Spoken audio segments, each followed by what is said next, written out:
And about a month after the draft of the supplementary budget was sent to the National Assembly, it's gone through the due process and has now been signed into law by the President, President Muhammadu Buhari. Well, the budget is for the procurement of equipment for the military and medical infrastructure, as well as COVID-19 vaccines. About 722.40 billion naira will be borrowed once again. The discussion on the country's debt stock comes to play here. Well, we have Jolomi Odoganro, the head research and strategy at Quadra Securities Limited, joining us to share his thoughts on the implication of the supplementary budget. Good morning, Jolomi. Thank you so much for joining us.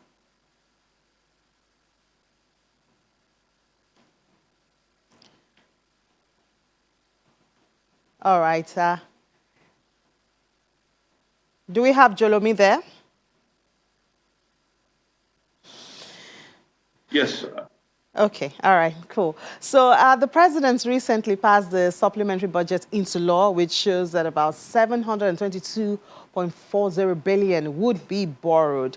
Do you see a rise in the level of domestic borrowings as a result of this? I mean, we've been talking about the debt stock of the country for a while now.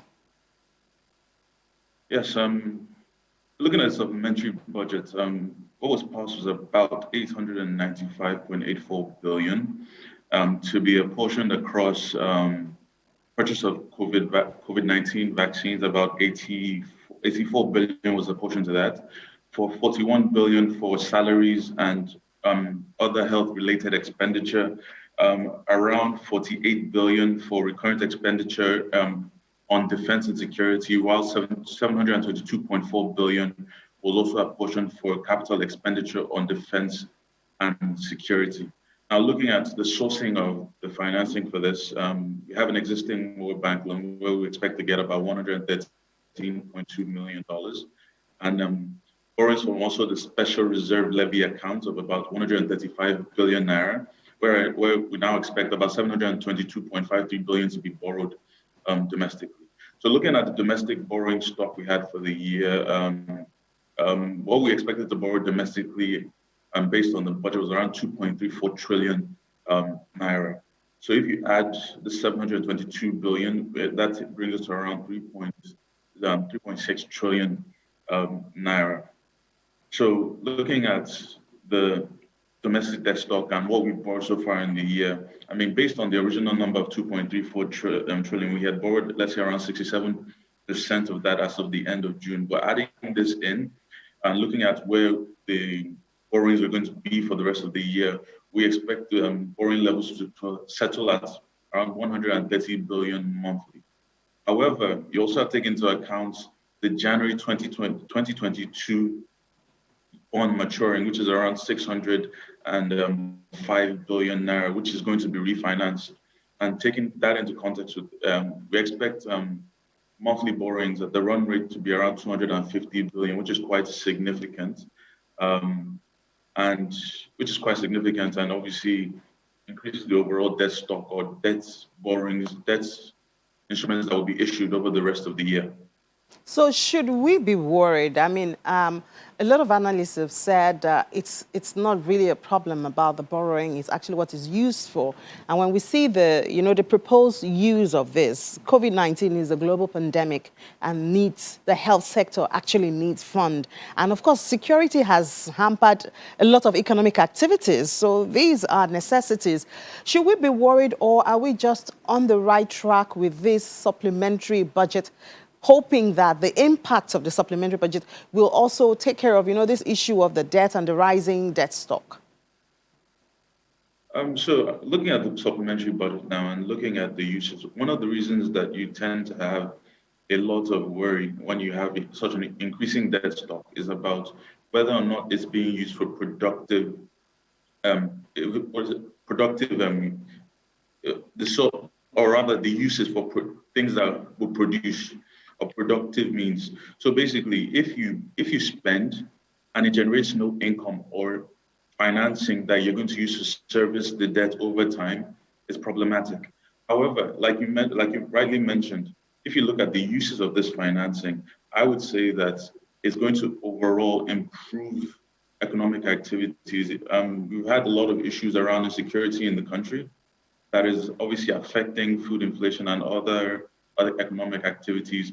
With the pandemic, we have no choice. We need to vaccinate a large proportion of the population. Right now, only about 1.23% of the Nigerian population has been vaccinated, and that has implications for economic activities going forward. I mean, if we enter a third wave or you're having issues around the movement of goods and people across the world, if we are seen as a high risk area, that is negative overall. So looking at the supplementary budget on its own and the uses of the financing, I would say that it's wholly positive. The issues we tend to have is looking at debt servicing to revenue. Over the first 5 months of the year, debt servicing to revenue was about 97.8%, Yeah. which is quite dial. That is, for every 100 naira, 97.8 is being used to service debt.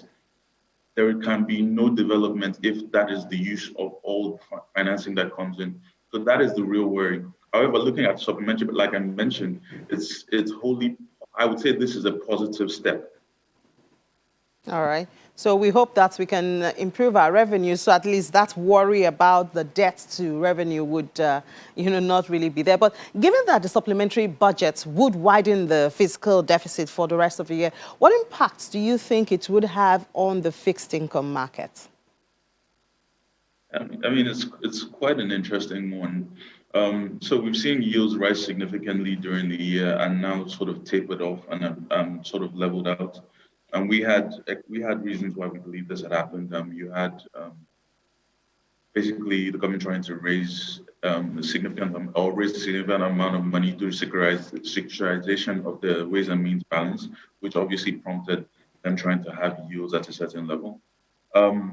Looking at the overall liquidity in the market right now and looking at the amount the government still needs to borrow, one would say that yields should ordinarily trend upwards, given that they would need to borrow significantly in the markets. But there are certain things that may counter this. We've already seen one, the injunction in the courts just a few days ago, which basically stops the government from borrowing from unclaimed dividends and dormant account balances. That was supposed, I mean, it was in the Finance Act of 2020, and that would have reduced the overall pressure on the government to come to the market to borrow. But given that it may still come back, but right now it seems that that's out of the way. Then you also have foreign borrowings that may come in and obviously ease the pressure for the government having to come into the market to borrow substantially. But if you look up on the face of it, where we are today, not taking into account other factors that may come in later, 250 billion in this liquidity environment means that you should ordinarily trend upwards from this point. And the National Assembly has also approved $6.10 billion for external borrowing requests. What is the status of the Eurobond issuance? How do we expect the Eurobond issuance to influence the FX reserve? I mean, looking at that, I mean, we've been waiting for the Senate to give approval for the external borrowings for quite a while, which we expect about 3 to 4 billion will come from the Eurobond market. And that would be positive. Looking at the reserve levels and looking at what we expect from crude oil receipts, non-oil receipts, non-crude oil receipts, also looking at the outflows leg, taking into account, like I mentioned, 3 to 4 billion from Eurobond issuance, we expect the reserve levels to settle at $38.98 billion by the end of the year, which is positive. And looking at, I mean, it's positive from where we stand, and also allows the CBN gives them a lot of ammunition to basically support the currency at a certain level. But it also brings me back to my point around where the fixed income yields may go from this point. I mentioned foreign borrowings. So if you look at the foreign borrowings, there's 6.1 billion, taking it against the INE window rate, which hasn't been adopted as the official rate. That means that foreign borrowings are completely taken out, and it actually eats in a bit into the domestic side as well, which could also impact the yield trends in the markets. But for now, like I said, we don't take into account all of that. But looking at the reserves level as a standalone, it's going to be quite positive. And like I mentioned, we expect a reserve level of approximately 39 billion by the end of the year. And what direction do you see the parallel market exchange rate? It's quite interesting now because of the happenings in the parallel market. Prior to now, we had expected a bit of respite in that market as foreign borrowers came in, and CBN would now be able to supply the market substantially. However, from the MPC, when directive was given to basically stop sales to the BDCs, that sort of changes our views because there's still a substantial amount of demand at that segment of the market, which is partly supplied by CBN on a weekly basis through sales. I mean, sales have not been as frequent as they've been in the past, given the low liquidity position of or rather the level of the reserves at the current time. But there's still a substantial amount of demand in that market, and what we've seen is the rates start to trend upwards. In a day, we went from 505. A sell rate to 515, and on the sell side 523 naira. So for us, we see a lot of pressure on that segment of the market until we see the impact of CBN's directives for banks that have tellers to sell directly to the retail segment of the market. Demand goes way beyond what the CBN has typically sold. So you still have to see how that goes. But for us, we're going to see way more pressure until something is done to significantly reduce or to significantly supply the retail segment of the market. But let me get your thoughts, on the decision by the CBN. I mean concerning the BDCs, selling FX to them directly, the ban and everything like that. Do you see this solving the scarcity problem in that space? I mean, it's not going to solve. It's from one perspective, you can understand why the CBN has an issue with the trend in that market. Obviously, a lot is influenced in that segment of the market, and they want to be able to control the overall narrative. But the truth is that segment of the market contributes significantly to the overall supply in the market, and they require to a significant degree CBN to supply that segment of the market. That segment of the market has importers of 44 items that have been excluded from the official list. It has the retail segment, people that send allowance to their kids, accommodation fees, and so much more in that segment of the market. And so taking away supply from that market is going to significantly pressure the exchange rates at the parallel segment of the market. One of the only ways that you can obviously offset this is to significantly supply through the retail segment of the market through the banks, which is the directive that's come now to make sure that tellers in every bank in banks are available to sell FX to anyone that has proper documentation.